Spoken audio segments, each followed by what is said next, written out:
Also, we have some great moves from Ruukil himself teaching us on how to scout, so let's go ahead and take a look at this awesome segment. The scout's primary role is to spot enemy tanks for as long as possible.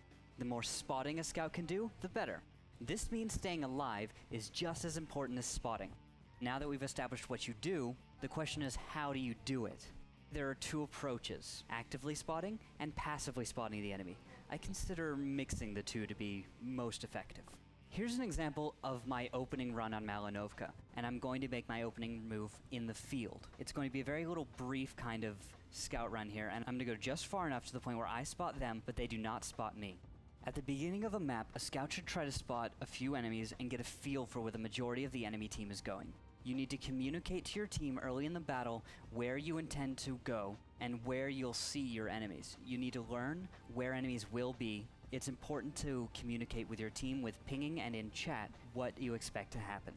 As an alternative, passive scout may wish to drive as quickly to a bush and lay in wait for enemy tanks to pass through.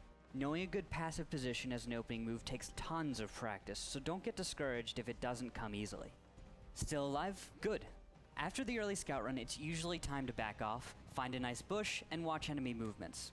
But I like to press onward. And so, on Malinovka, you see me going straight into the enemy base. I've spotted a T-28, and now I'm going to get into some low ground.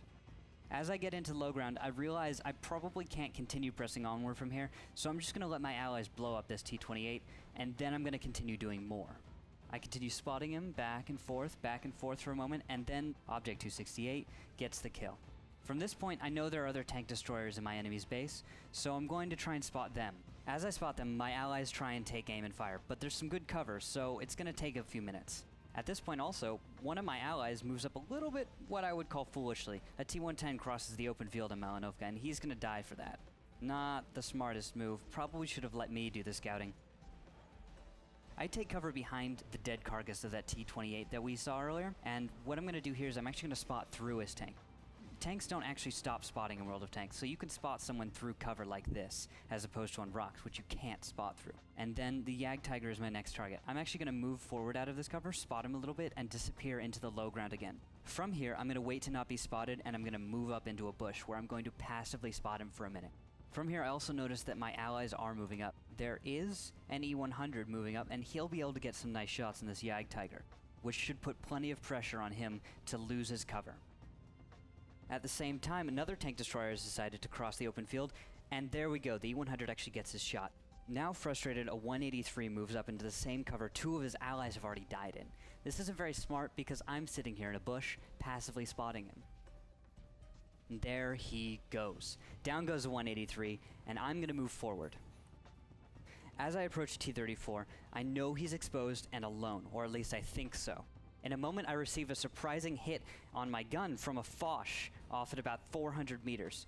At this point, I'm going to finish off the T-34 as quickly as I can and disappear into cover. My goal is artillery. This is the end game right here, guys. This is where the game is getting cleaned up. I know I've got victory, and I know there's an opening that I can get into the backfield. I'm going to destroy Artie once and for all and make the little guy pay.